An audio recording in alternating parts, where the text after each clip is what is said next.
and welcome back to Lucky Loaders 15, where I'll be giving you my tips for today and tomorrow's race. And unfortunately I've had to split this video into two, didn't have time to record it last night, and I can't make this video any later for tomorrow's racing because this is going to be my last video for a little while, for about 10 days or so, because I'm going away on holiday. So yeah, this is going to be my last video probably for the rest of the month. There might be one video that might come out on the last day, but yeah, you'll just have to watch my Twitter feed where I normally keep you posted on things like that. So yeah, that's the reason why this video is going to be split into two.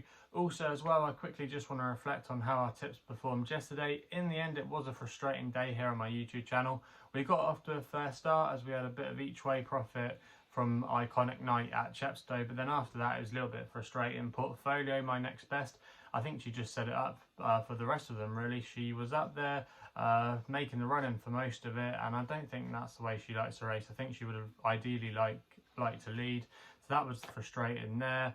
We then had Agincourt, and that was a horrible watch. She could just never get the gaps. She just kept finding traffic. Once she did get a gap, I actually thought on the line she just got the extra place there.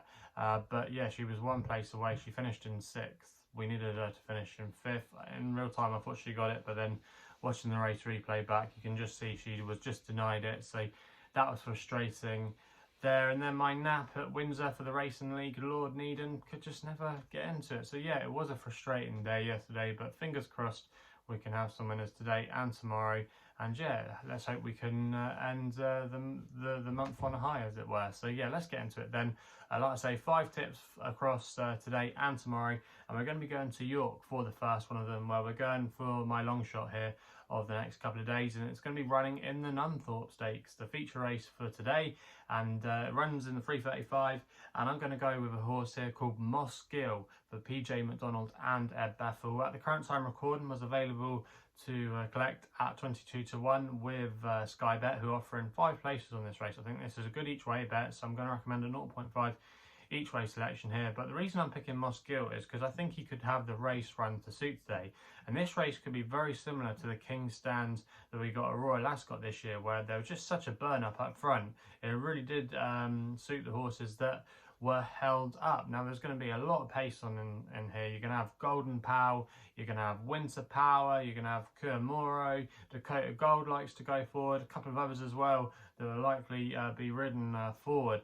And if they do go hard, it's going to suit the closers. And Moss Gill, he needs a fast pace to get into the race, which he should get here. The ground should be no problem. He likes the quicker conditions, and he's got a good record at York. He finished 3rd in this race last year at a big price. He finished 2nd when he was last seen behind Winter Power, who he's going to be slightly on better terms with this time, even though she does still get the 3-year-old allowance. As you get older as a 3-year-old, the gap kind of closes with your elders. So yeah, he's going to be slightly on better terms here with Winter Power. And like I say, I think he could potentially reverse the form, and I think this has been his ultimate target all season long. He's not been overly raced this season. We've not seen him too many times, just had a couple of starts, and I would likely think that this has been his target all along. We've seen shocks in this race down the years with Alpha Delphini and Mabs Cross. They beat Batash. We've seen a couple of others as well in recent times, so it wouldn't be no big surprise if a horse like Moss Gill did pop up at a bit of a price. Like I say, I think he's been a little bit disrespected by the market. He's got a good record at the course, likes conditions, race should run up to suit, pace around him as well.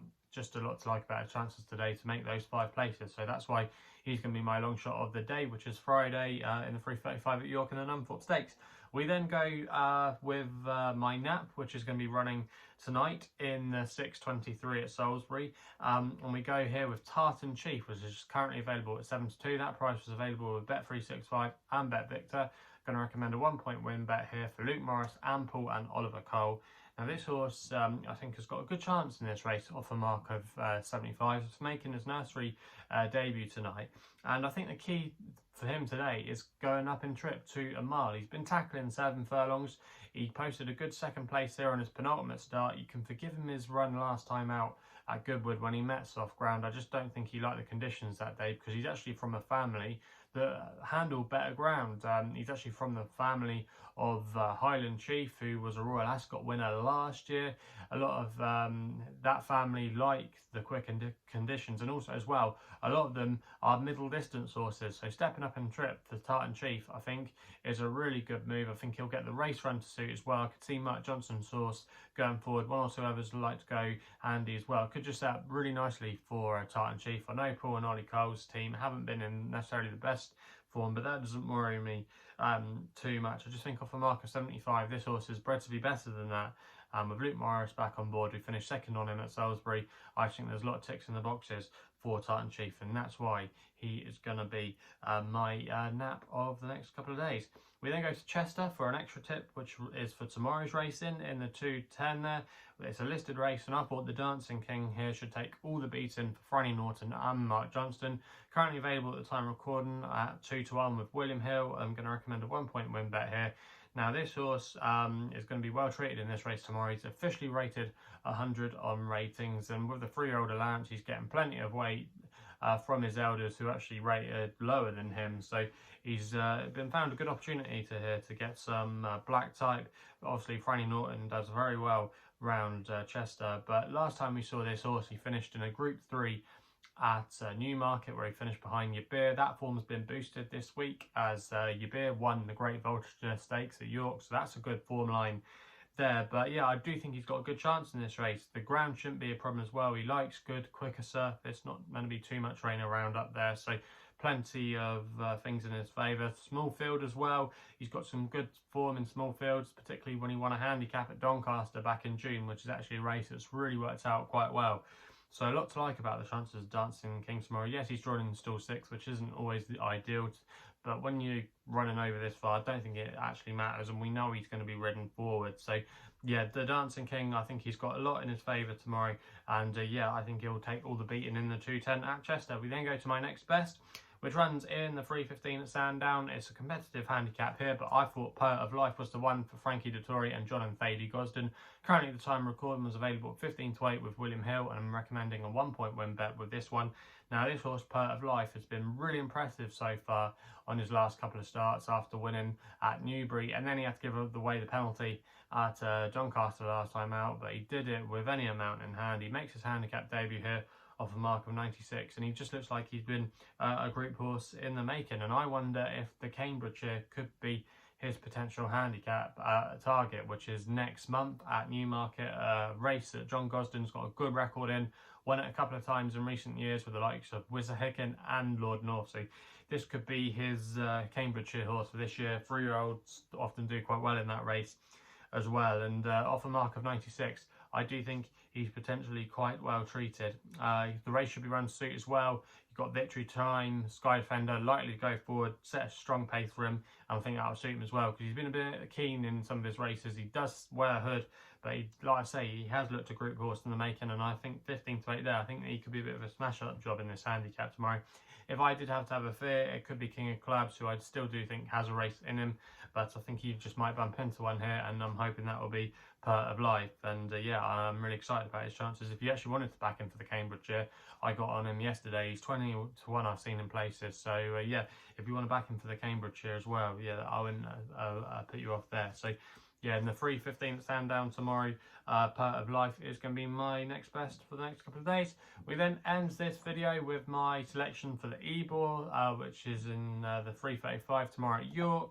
I thought Global Storm here had a really good chance with Will Buick and Charlie Appleby. At the current time of recording, was available at 12-1 with SkyBet, who are offering a mighty 8 places on this race. So if you want to go with them, you can do, and that's where it's going to be recommended at, with a 0.5 each way selection there.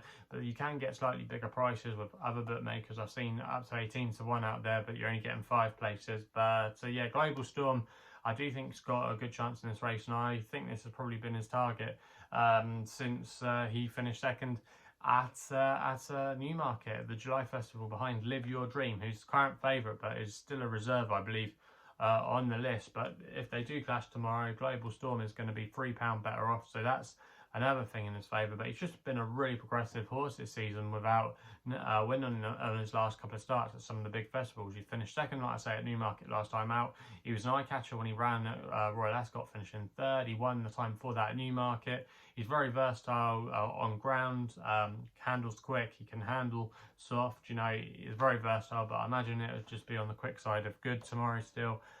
No rain forecast up at York. I just think there's a lot of things that are in his favour tomorrow. He's a 4-year-old as well, still progressing. I think he's got a good chance in this race, and yeah, it's a 12-1 with SkyBet there. I don't think that's a bad each way bet at all, and he'll be my chance I'll be taking there in the Ebor, which is always a competitive race. But yeah, hopefully we can get a good run for our money there.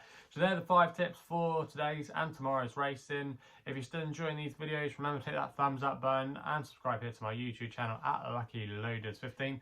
Let me know in the comments below what you'll be backing. If you want to follow me on social media and follow me for updates, Twitter is the place to do so, where my handle is at LuckyLoader15. If you want to find out a little bit more about myself, my website is www.chrisloaderracing.co.uk.